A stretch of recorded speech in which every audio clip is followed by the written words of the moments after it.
2024 সালের অভ্যুত্থানে আমরা এই বাংলাদেশ গড়ার শুধুমাত্র একটা ধাপ অতিক্রম করেছি। আগামীর যে 26-এর নির্বাচন, এই নির্বাচন হচ্ছে আমাদের কাঙ্ক্ষিত বাংলাদেশ গড়ার দ্বিতীয় গুরুত্বপূর্ণ ধাপ। এই নির্বাচন নির্ধারণ করবে আমরা কি 26 থেকে পিছনের দিকে ফিরে যাব, নাকি আবার 26 থেকে অভ্যুত্থানের মতো সামনের দিকে বাংলাদেশ গড়ার লড়াইয়ের দিকে এগিয়ে যাব। আমরা সামনের দিকে এগিয়ে যাব কিনা, চাঁদাবাজদের বিরুদ্ধে লড়াই চলবে কিনা, দখলদারদের বিরুদ্ধে লড়াই চলবে কিনা, মিথ্যা মামলার বাণিজ্য যারা করছে তাদের বিরুদ্ধে লড়াই চলবে কিনা, যারা মানুষকে হুমকি দিচ্ছে, হয়রানি করছে, তাদেরকে আমরা বয়কট করব কিনা। RICL TMX, যুগের পর যুগ স্থাপনা থাকে মজবুত। সংগ্রামী ছাত্র জনতা, আমাদের এই লড়াই হচ্ছে আমাদের 24-এর লড়াইকে স্বয়ং সম্পূর্ণ করার লড়াই। সংগ্রামী ছাত্র জনতা, প্রত্যেকের কাছে একটা বার্তা পৌঁছে দিতে হবে।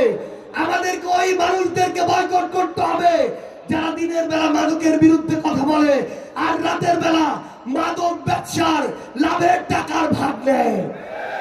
আমাদের ওই মানুষদেরকে রুখে দিতে হবে যে মানুষগুলো দিনের বেলা শিক্ষা প্রতিষ্ঠানের উন্নতির কথা বলে আর রাতের আধারে কোন শিক্ষা প্রতিষ্ঠানে নিজের দলের কোন চাটুকারকে সভাপতি সেক্রেটারি বানিয়ে শিক্ষা প্রতিষ্ঠানকে নষ্ট করবে সেই পরিকল্পনা করে।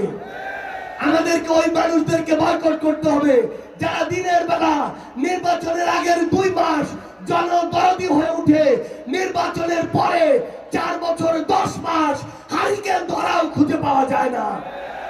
আমাদের ওই মানুষদের বিরুদ্ধে দাঁড়াতে হবে যে মানুষগুলো শ্রমিকের সন্তানকে শ্রমিক বানায়, শ্রমিকের পরবর্তী প্রজন্মকে শ্রমিক বানায়, কিন্তু নিজের সন্তানকে বিদেশে পড়াশোনা করায়।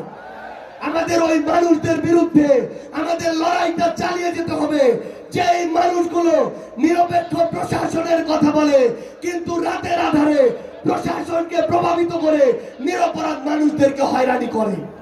সংগ্রামী ছাত্র জনতা, আমি শুধু আপনাদেরকে এই অনুরোধটাই করব, মহান আল্লাহ তাআলা স্বাধীনতার পরে এই প্রথমবারের মতো আমাদেরকে এই সুযোগ দিয়েছেন। আগামী 50 বছরেও এই সুযোগ আসবে কিনা আমরা জানি না। আমরা যেন আমাদের এই আমানতের খেয়ালত না করি।